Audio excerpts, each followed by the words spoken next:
This is your local election headquarters. Welcome back, everyone. Well, $2 million are going towards flood mitigation efforts for the capital region. Republican Congresswoman Julia Letlow says Congress cleared the funds on Tuesday. The money is supposed to help lower insurance premiums for those living along the Amite River Basin, along with 12 other projects.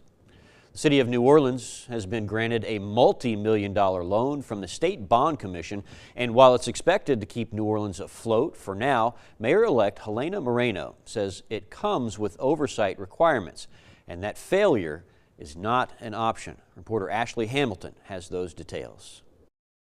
The city of New Orleans has secured a $125 million loan from the state needed to pay city workers through the end of the year. Mayor-elect Helena Moreno says it's a crucial step in preventing what she calls a catastrophic problem. If we would not have received this approval, essential city services for New Orleans, it would be hard to get it done. Whether it's sanitation, whether it's, safety and permits, whatever it could be. The loan will be available in 2 weeks, meaning for now, the city will still have to dip into its rainy day fund. The Office of State Legislative Auditor Mike Wagensback will also oversee the money. I'm going to police that checkbook, and nothing moves until I send a letter to the city and the bank saying they can transfer. The city says it will use property sales tax to pay off the loan by the end of January, though the city will still have to come back for another. It's probably going to be a process of 3 or 4 years until they can build this fund balance back. They really need to be sitting on $150 million in reserves at any given time to avoid having to borrow or avoid having any kind of cash flow crunch. Moreno assures the board that her transition team is working with the legislative auditor to rebuild the budget and identify where cuts will be made. Governor Jeff Landry and Attorney General Liz Murrow attended Wednesday's meeting. Landry says the oversight measures in the deal are different from usual municipality requirements when it comes to seeking emergency bonds. Some people are throwing, we're treating New Orleans different. We're actually being more fiscally restraining in this process than not. I mean, those are just the facts. Two big issues brought up by the Bond Commission were overtime spending and the charter amendment proposed by Council President J.P. Morrell. Moreno promises money will be set aside for overtime in the new budget, but says departments are not allowed to go outside of it.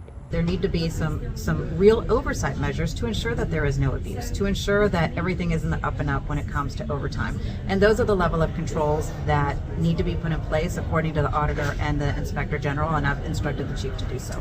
Meanwhile, Landry says New Orleans voters should vote for the charter amendment once it's on the ballot.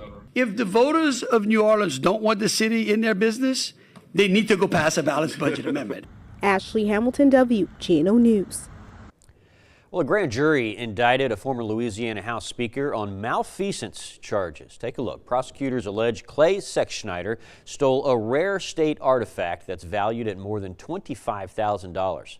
The former Speaker represented parts of Livingston and St. James parishes. He left office back in 2024. The Louisiana Attorney General's office announced on Wednesday the indictment came after the Louisiana Bureau of Investigation looked into the matter. AG Liz Murrow says, quote, "You don't get to keep state property. It doesn't belong to you." The IRS ending a government-run service ahead of tax season. The agency getting rid of Direct File, which is the free tax filing program. The Trump administration is expected to push for other ways taxpayers can file for free through private companies. Coming up, I'll talk with Senator Bill Cassidy about the effort to reopen the federal government, what programs will now be spared, and what it took to get those 8 Democrats on board. Next.